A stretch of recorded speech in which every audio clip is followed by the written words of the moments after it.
Welcome to Side Roads. I'm Carlos, and this is a 2025 Mitsubishi Outlander.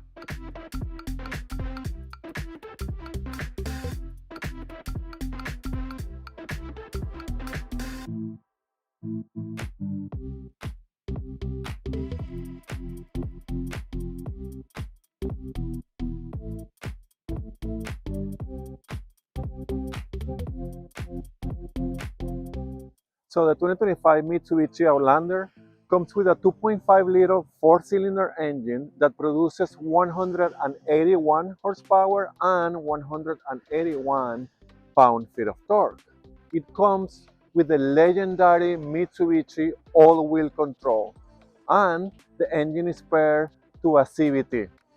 All Mitsubishis are backed by a 10 years, 160,000 kilometers or 100,000 miles guarantee. The Mitsubishi Outlander, it sits in the compact SUV class, but this one is a little bit special because it has a third row seating. It's compact, but it's practical and it's good to have.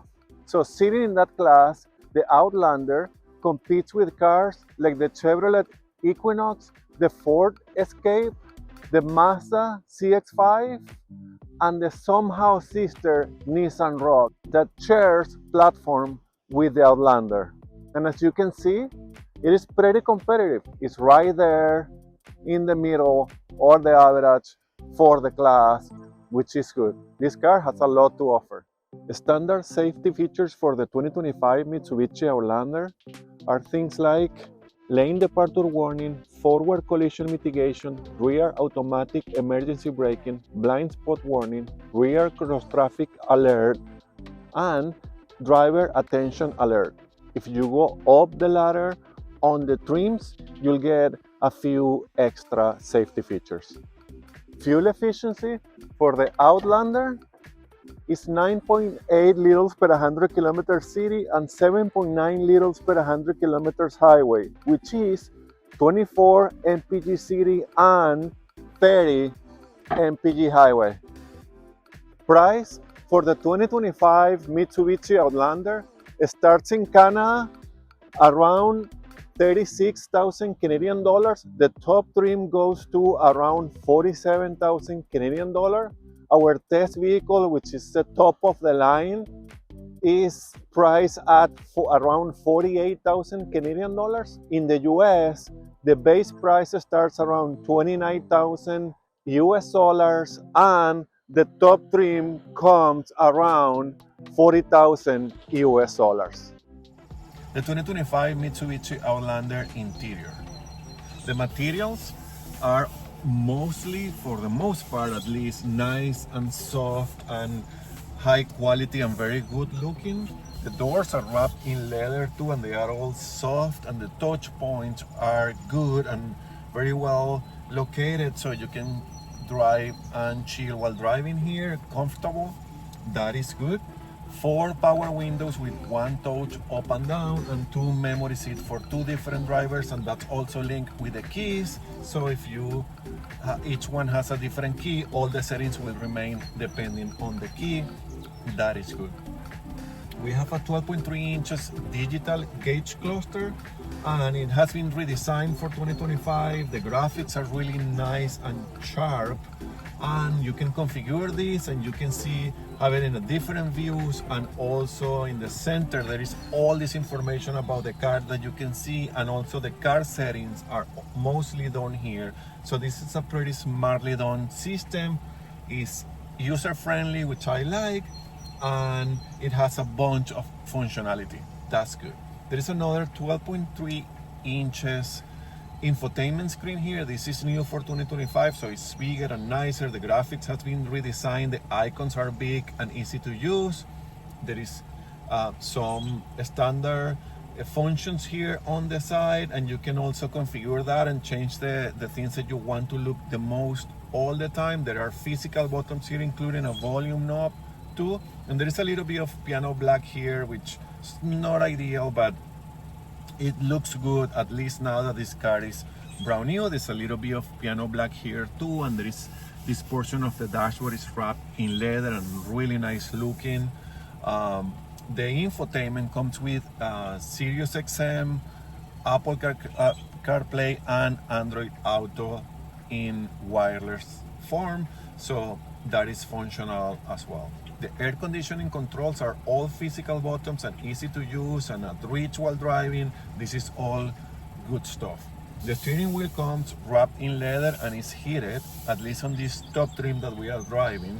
There is wireless charger for your phone, 2 cup holders, and electric shifter, which operates almost the same the regular shifter, so it's nice and it's high and it's nice in your hands. I like this. And there is a rolling knob here for your drive modes, which are Eco, Normal, Tarmac, Sand, Snow, and Mode. Electronic parking brake, a decent size center console with a USB-C charge, and there are 2 other USB-C here, and the glove box seems to be on the average size. There is a brand new first ever Yamaha sound system in the Mitsubishi Outlander, at least for North American market, and I can tell you it sounds incredible. So this is a very well presentation car for Yamaha sound systems for cars, because it's really good. This is premium luxury car level.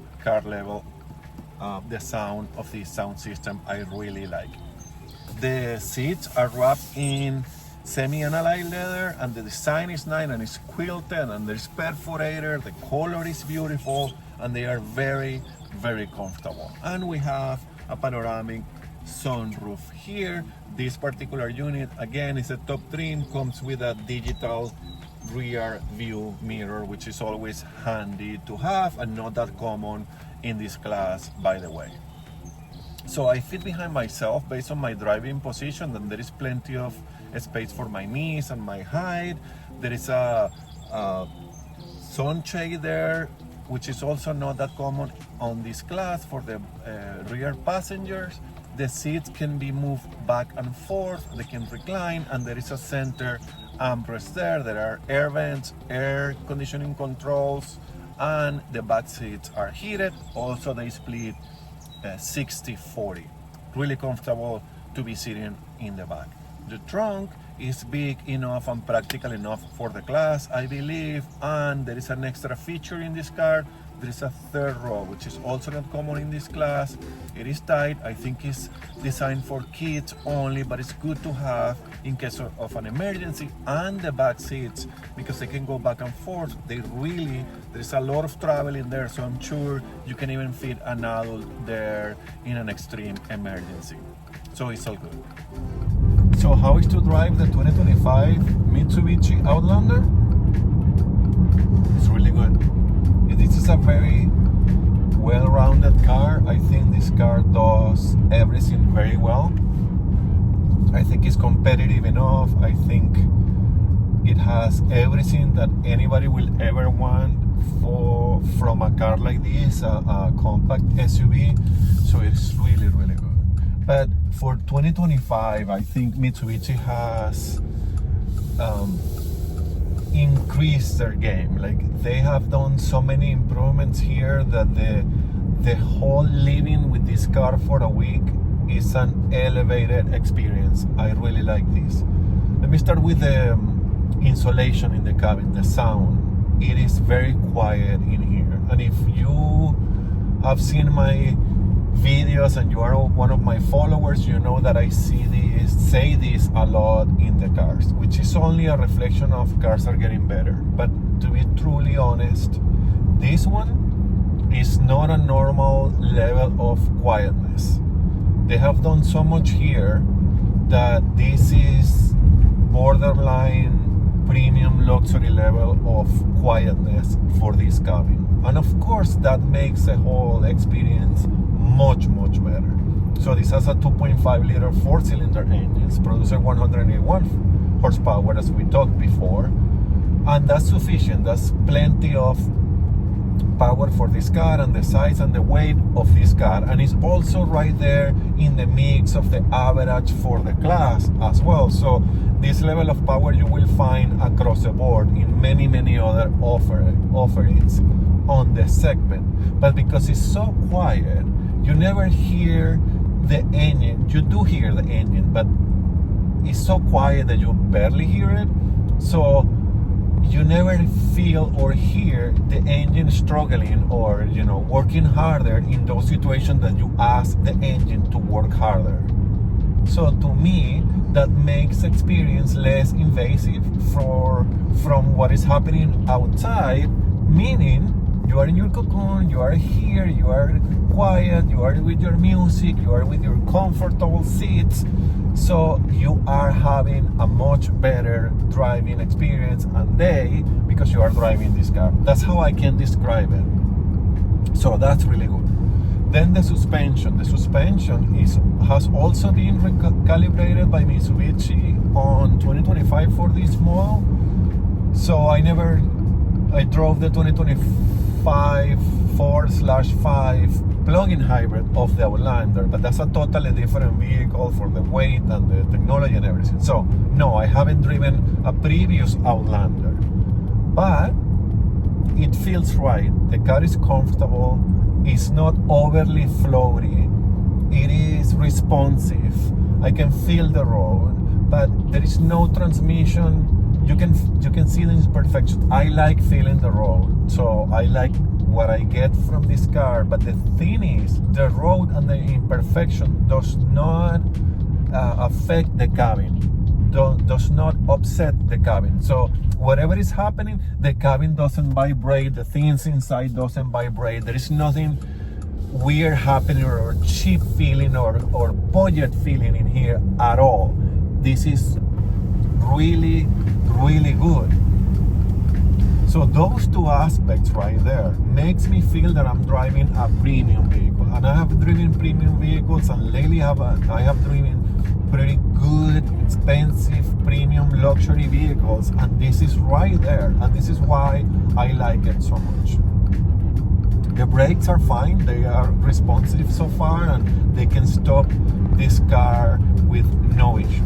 So the Mitsubishi comes with a CVT, a continuously variable transmission, and Mitsubishi has been doing this for years, and many other offers on this segment has CVTs too, so that's to be expected.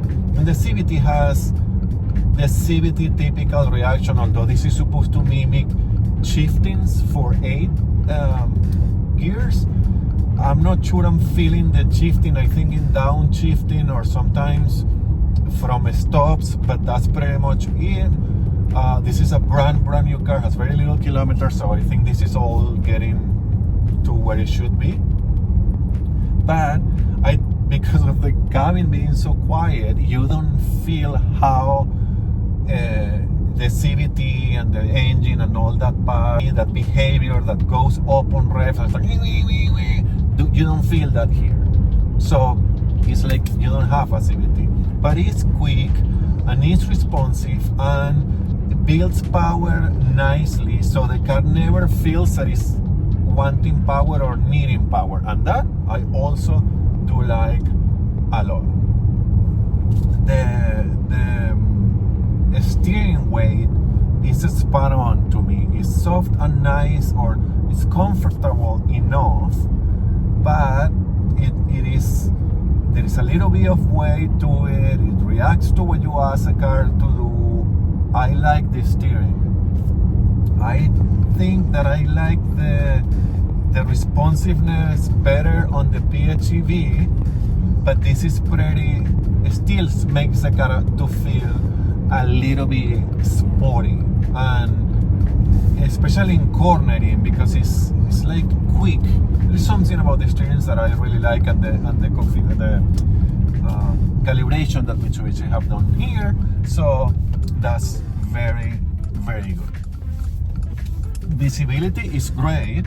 The windows are big and tall, and this is a pretty square off vehicle, so that all helps. I can see everything from my back mirror, which by the way has also a camera mirror, an electronic mirror here, which is really cool. The side mirrors are big.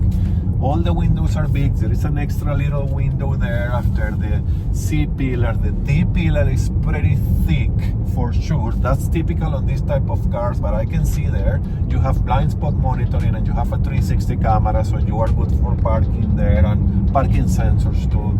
So that is all good. The power though, as I was saying, the engine I think is sufficient, is pretty competitive, and right there in the mix with the class is good. This whole package is good, and it is designed, in my opinion, to deliver a premium experience. So this is a fully loaded version that I'm driving, and you can tell, but it's not a lot of money comparing to premium offerings. So you will be getting a lot for your money out of a Mitsubishi Outlander. And of course, I do appreciate that as well. So I'll finish how I started. This car does a lot of stuff very well, to the point that it achieves separating itself a little bit from the rest, or have some elements that make it special enough. I think this is an excellent product from Mitsubishi. The 2025 Mitsubishi Outlander, it has it all to make you a super happy owner.